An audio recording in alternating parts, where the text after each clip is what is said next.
আমরা নবদ্বীপ ভ্রমণ করেছিলাম চৈতন্য মহাপ্রভু মিশন দিয়ে। নবদ্বীপ যেতে গেলে হাওড়া থেকে কাটোয়া ট্রেনে কিংবা শিয়ালদা থেকে কৃষ্ণনগর ট্রেনে কৃষ্ণনগর নেবে পাঞ্চ পার হয়ে অতি সহজেই পৌঁছে যাওয়া যায়। নবদ্বীপ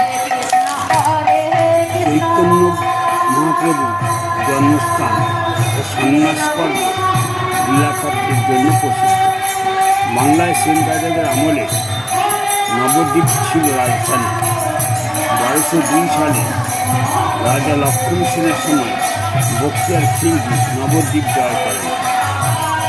মহাকবি চৈতন্যদেবের সময় নবদ্বীপ সংস্কৃত চর্চা ও বিদ্যা চর্চার পীঠস্থান হয়ে ওঠে। এখন আমরা প্রবেশ করলাম গুপ্ত বৃন্দাবনে। অপূর্ব মনোরম দৃশ্যের মাধ্যমে মহাপ্রভুর জীবন দর্শন তুলে ধরা হয়েছে।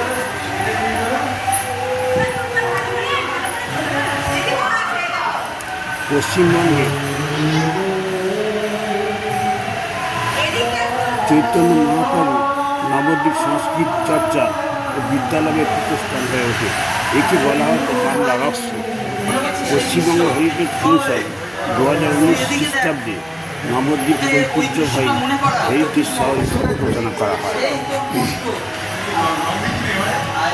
এখন নবদ্বীপের চৈতন্য মহাপ্রভু যে সমস্ত লীলা তারা ভারতবর্ষব্যাপী করেছিলেন তা এই গুপ্ত বৃন্দাবনের মাধ্যমে প্রদর্শিত হচ্ছে। এক অপূর্ব দৃশ্য যা দেখতে দেখতে আপনি মোহিত হয়ে যাবেন এবং অন্য এক জগতে অর্থাৎ অন্য এক স্বর্গীয় জগতে আপনি প্রবেশ করবেন। তাই নবদ্বীপ ভ্রমণে গুপ্ত বৃন্দাবনকে কখনো বাদ করবেন।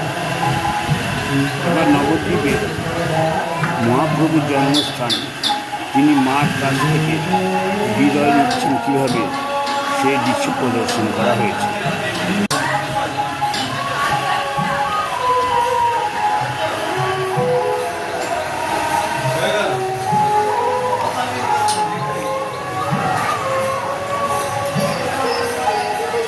চৈতন্যদেব তার মায়ের কাছ থেকে বিদায় নেওয়ার সময় তার মা আকুল হয়ে কান্নায় ভেঙে পড়েছিলেন, কিন্তু তিনি সবকিছু উপেক্ষা করেই সন্ন্যাস জীবন বেছে নিয়েছিলেন।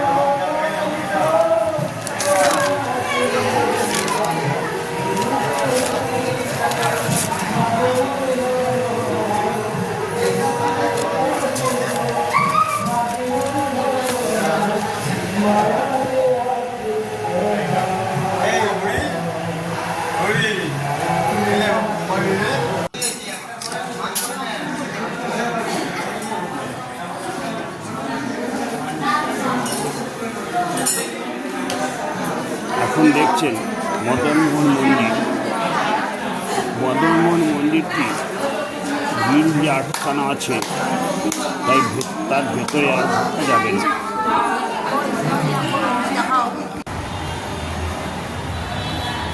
এরপরে আছে আপনার এক দর্শনীয় স্থানের মধ্যে একলা চলনিতাই এবং সোনার গৌরাঙ্গ।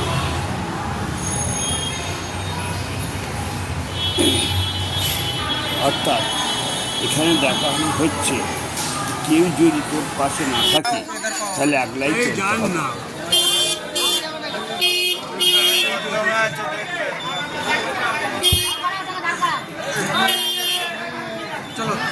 এরপর আপনারা দেখবেন নিত্যানন্দ মন্দির।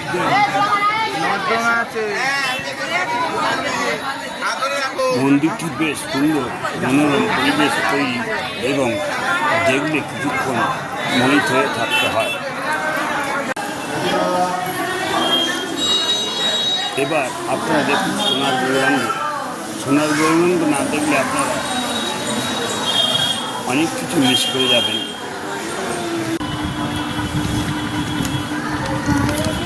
সোনার গৌরাঙ্গে নিত্যানন্দের, চৈতন্যদেবের সন্ন্যাসকালীন বিভিন্ন দৃশ্য তুলে ধরা হয়েছে, যা অপূরণীয় এক অনুভূতির সৃষ্টি করে,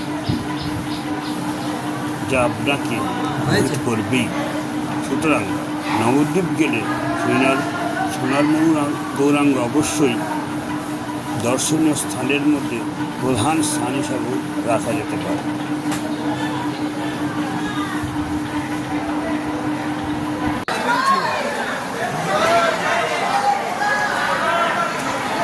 এখন আমরা দেখছি নিত্যানন্দ মিলন মন্দির।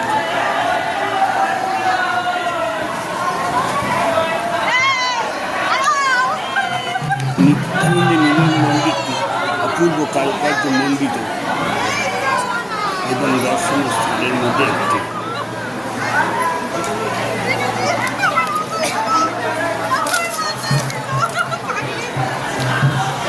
নিত্যানন্দ মন্দির দেখার পর আপনারা চলে আসবেন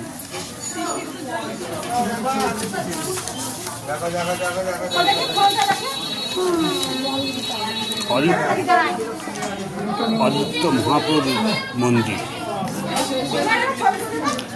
এটি একটি অপূর্ব দর্শনীয় স্থানের মধ্যে অন্তর্গত।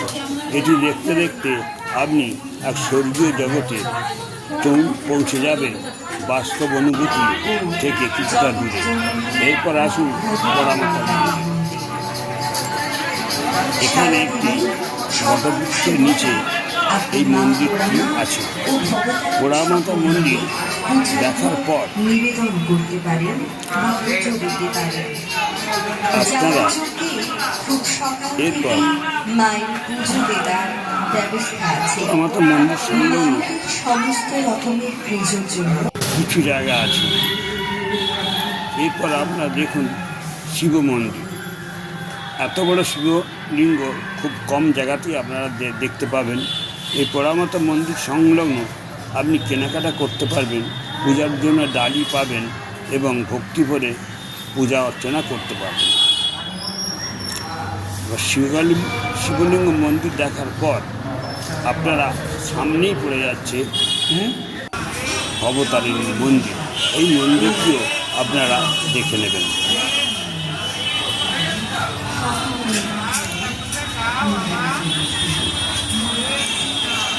এগুলি হল নবদ্বীপের প্রধান আকর্ষণ। এছাড়াও কিছু কিছু দর্শনীয় স্থান আছে।